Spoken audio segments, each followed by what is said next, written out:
할렐루야, 주의 이름을 찬양합니다. 여러분, 오늘 제가 우리 새벽 기도하는 장소에 가보니까 우리도 선교 시즌인데 그 교회도 선교 시즌이었나 봐요. 그래서 많은 청년들이 타주에서 와서 이 교회 여기저기서 자고 있더군요. 새벽 기도를 강행할 수는 있었는데 강행했다면 그 청년들 다 깨우고 이 선교팀 방해할 수도 있겠다, 일정에 차질이 생길 수도 있겠다라는 마음이 들어서 다시 이렇게 집으로 돌아와서 녹화를 하게 됐습니다. 아마 그래서 이번 주에 계속해서 이렇게 내일까지 녹화로 진행하고, 또 저희도 선교하니까 목요일과 금요일은 여러분들이 선교지에 가 있는 심정으로 함께 기도해 주시면 감사하겠습니다. 오늘 이 열왕기하 11장 본문을 근거로 회복이라는 제목으로 하나님 말씀 증거하겠습니다. 이 본문에 보면 아달랴라는 사람이 등장하죠. 아달랴를 잠깐 소개하겠습니다. 지난주에 우리가 예후라는 사람이 아하시아 왕을 처형하는 본문을 기억하시죠? 그 아하시아의 어머니가 바로 이 아달랴입니다. 이 이름들이 좀 어렵죠. 한국 이름이 아니니까, 또 미국 이름도 아니니까요. 근데 기억해 보세요. 이 아달랴는 북이스라엘에 이세벨이 있었다면 남유다에는 아달랴가 있었다라고 평가되는 그런 사람이에요. 즉 이세벨과 같이 남유다의 바알 숭배를 조장하고 영적인 타락을 이끌었던 사람입니다. 이 왕후로서 바알을 그렇게 숭배했으니 그 아들이었던 왕에게 얼마나 부정적인 영향을 많이 끼쳤겠어요. 그런 아달랴를 오늘 본문이 처형하는 장면, 그리고 바알의 신전을 다 부숴버리는 내용을 본문이 기록하고 있습니다. 참 통쾌한, 또 하나님의 정의가 회복되는 그런 본문이라고 할 수가 있겠죠. 이렇게 이스라엘의 남유다에 회복이 일어나고 있는데요. 오늘 본문이 이 회복과 관련해, 영적인 각성과 관련해서 우리에게 주는 아주 중요한 두 가지 메시지가 있습니다. 여러분과 제가 모두 이 두 가지 메시지를 기억하고 또 삶 속에서 실천할 수 있기를 간절히 소망합니다. 먼저 첫 번째 메시지는요, 회복은 하나님과의 관계를 다시 회복하는 데에서 완성된다는 것입니다. 회복의 완성은 단순히 악을 제거하는 것이 아니라 하나님과의 관계를 회복하는 것에서 완성됩니다. 여러분 17절에 보면 오늘 언약을 세우겠다라는 표현이 있어요. 하나님과 이 남유다 백성들 사이에 다시금 언약을 세우는 장면이 등장하고 있습니다. 이 회개와 회복에 대해서 한번 생각해 보겠습니다. 오늘 악의 근원을 제거했죠. 아달랴를 제거했어요. 또 바알 신전을 제거했습니다. 그런데 이렇게 아달랴를 제거하고 바알 신전을 제거하면 자동적으로 선이 생기는 것일까요? 악을 제거하면 자연스럽게 automatically 선이 생길까요?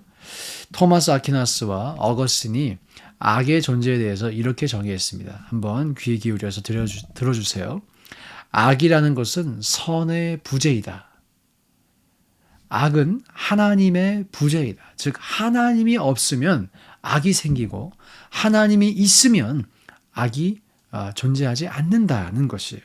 즉 선이 따로 있고 악이 따로 있고가 아니라 우리의 삶에서 하나님이 사라지면 자동으로 악이 생긴다는 것입니다. 그러면 악을 없애려면 어떻게 해야 됩니까? 단순히 악만 없애는 것이 아니라 하나님을 모셔와야 된다는 것이죠.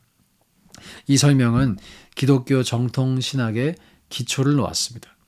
여러분, 우리가 언제 범죄할까요? 하나님을 잃어버릴 때이죠.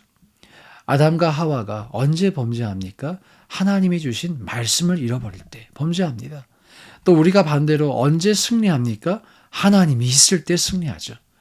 이런 점에서 우리가 매일매일 성령으로 충만해야 합니다.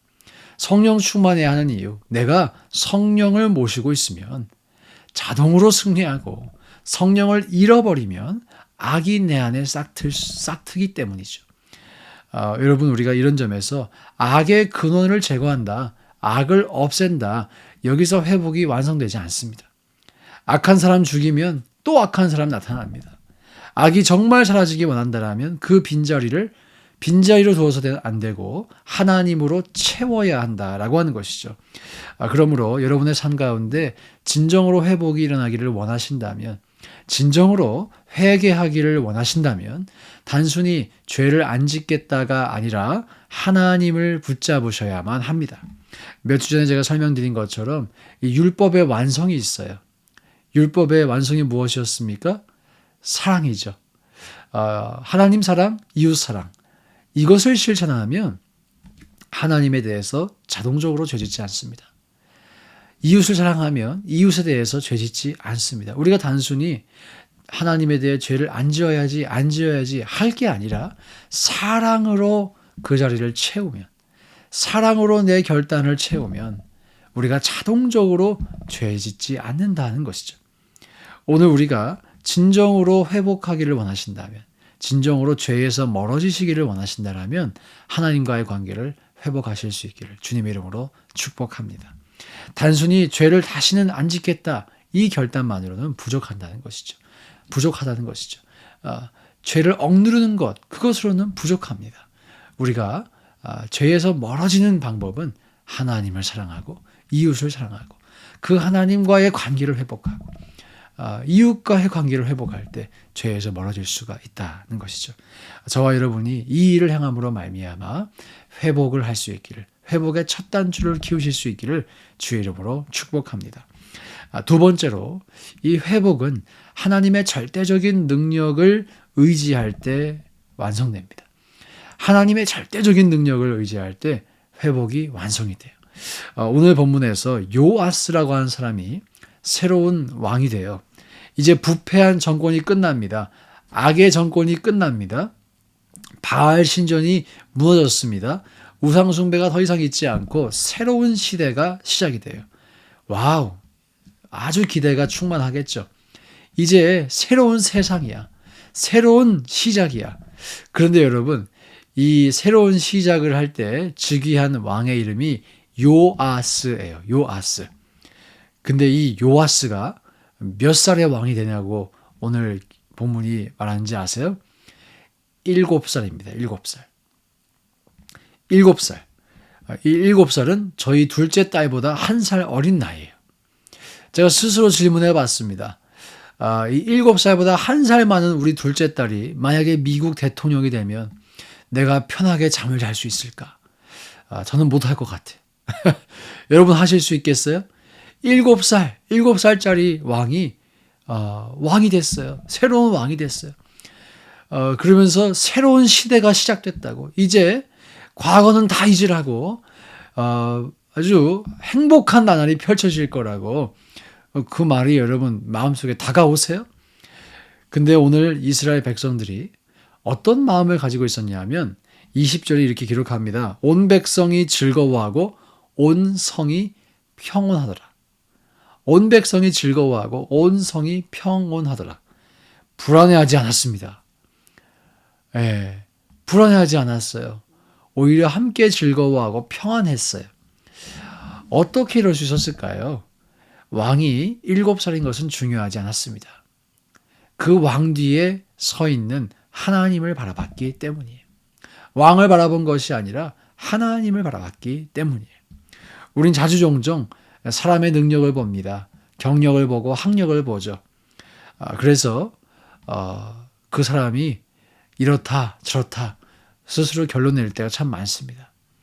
그렇게 사람의 능력, 경력, 학력을 보면요, 또 나를 평가할 때도 그렇게 봐요. 내 경험, 내 학력, 내 지식, 내 능력, 나는 이 정도밖에 안 돼. 그러니까 이건 할 수 있지만 저건 또 할 수 없어. 여러분, 사람과 나 자신을 보는 게 아니라 우리 모두가 하나님을 봐야 합니다. 하나님의 능력을 기대해야 돼요. 하나님의 절대적인 권능을 우리가 신뢰해야 합니다. 저와 여러분이 이 하나님의 능력을 신뢰할 때 우리 인생 가운데 진정한 회복이 일어나게 될 것이에요. 우리 인생 가운데 필요한 회복이 무엇인지 한번 생각해 보십시오. 어떤 분들 건강의 회복이 필요하실 것이고요. 또 재정의 회복이 필요하실 것이고요. 관계의 회복이 필요하시겠죠. 여러 가지 회복이 우리에게 필요합니다. 그런데 그것이 과연 우리의 능력만으로 가능할까요? 정말 우리의 능력만으로 가능하다면 사실 우리는 회복을 갈망하지도 않겠죠. 이미 이루어져 있을 테니까요. 여러분과 제가 기억하기 원합니다. 진정으로 우리 인생 가운데 필요한 그 회복이 일어나려면 절대적인 하나님의 능력이 필요해요. 하나님의 권능이 필요해요. 하나님의 일하심이 필요해요. 그러므로 우리가 하나님을 믿되 제대로 믿어볼 수 있기를 원합니다. 여러분은 하나님의 능력을 얼마나 신뢰하고 계세요? 우리 지난 주일에도 선교사님께서 도전해 주셨죠. 진리가 너희를 자유케 하리라. 그런데 여러분, 그 진리를 우리가 소유했다고 고백하는 사람들로서 여러분과 저는 얼마나 자유함을 누리고 있으십니까? 여기에서 사실 우리의 믿음의 분량이 나타나는 것이죠. 우리가 하나님을 얼마나 신뢰하고 있는가, 절대적인 그 능력을 얼마나 붙들고 있느냐, 그것이 나오는 것입니다. 사랑하는 여러분, 우리가 이왕 예수 믿을 것 한번 제대로 믿어봅시다. 하나님의 그 능력을 제대로 믿어봅시다. 주님을 신뢰하되 절대적으로 신뢰해 봅시다. 저희 아들이 최근에 이러더군요. 갖고 싶은 게 너무 많대요. 레고, 또 고질라, 공룡 너무너무 많대요. 그러면서 저에게 와서 이렇게 말합니다. 아빠, 이거 다 사달래요. 다 사달라고. 그러면서 이 아들이 제 마음에 참 이 뿌리 깊이 박히는 한마디 말을 해주었어요. 뭐라고 하는지 아세요? 아들이? 아빠, you are rich. I know you are rich. 아빠 부자잖아, 부자. 나는 아빠가 부자인 걸 알고 있어. 이 꼬마가 어떻게 그런 믿음을 가졌는지 저도 잘 모르겠어요. 그러면서 아빠 부자잖아. 아빠 다 사줄 수 있는 건 내가 알고 있어. 제가 그렇게 말하는데 어떻게 야, 내가 부자가 아니야 라고 말할 수 있겠어요. 부자인 척을 했죠. 그렇지, 아빠 부자야. 이거 다 사줄 수 있어. 그런데 너를 위해서, 너의 절제를 위해서 다 사주지 않는 것뿐이야 라고 말했어요. 여러분, 우리가 하나님에 대해서 하나님은 진짜 능력이 있으시잖아요. 주님은 부자시잖아요. 정말 주님은 부자이시죠. 정말 주님은 능력이 있으시죠. 그렇게 신뢰해드린다면 하나님께서 어찌 역사하지 않으실 수 있으시겠어요. 저와 여러분의 믿음의 고백이 오늘 나타나기를 원합니다. 우리 인생 가운데 진정으로 깨어지고 황폐화되어 있고 그래서 회복이 필요한 영역이 있으세요? 전능하신 하나님을 바라보시기 바랍니다. 하나님의 능력을 신뢰하시기 바랍니다. 그래서 여러분의 인생 가운데 필요한 회복이 시작되고 또 완성되실 수 있기를 존귀하신 주의 이름으로 축복합니다. 기도하겠습니다. 하나님 아버지, 오늘도 우리는 주님의 능력을 사모합니다. 우리 인생 가운데 필요한 회복을 주실 분, 내 능력으로 되지 않고 다른 사람으로도 되지 않고 오직 하나님만이 하실 수 있음을 고백합니다. 이 믿음의 고백 주님께 올려드릴 때 우리의 삶 가운데 하늘의 은혜를 부어주시고 주께서 일으키시는 회복을 시작하실 뿐 아니라 완성하여 주옵소서. 감사드리며 예수님의 이름으로 기도드립니다. 아멘. 네, 사랑하는 여러분, 이 한 주 회복이 충만하시기를 축복하고요. 또 선교를 위해서 특별히 기도해 주시면 감사하겠습니다. 감사합니다.